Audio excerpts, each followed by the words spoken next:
Okay, so for comparison, stock and our projectors. So size-wise, malayo difference.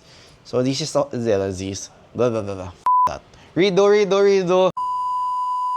Okay, so another comparison, stock foglights, our projector foglights. So size comparison, size alone, you can tell, bigger, better. So this whole thing, heatsink yan. The chipset is in here. So, ayun, that's how you get all the power, dudes. Bigger, better. It's like our underglow, bigger, better. Dual row, bigger, better, brighter. So I'll be bolting this on. Plug and play siya, no joke. Plug it in, plug it. Okay na yan. Go. James, B-roll the two. Whoa! Look at that box! Whoa, look at that box! Whoa!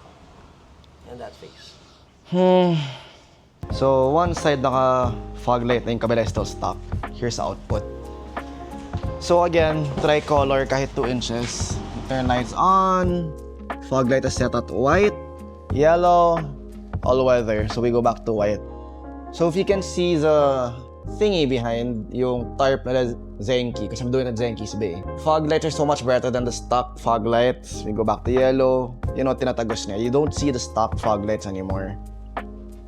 So for the Zenix, it's plug and play. Small modifications sa wiring. So if you don't mind that, full send, no splicing. I changed the whole socket pa. Alam mo yun? OEM pa din siya. No problems. You wanna change the fog light, go ahead, change it. It comes with a socket. Yan siya.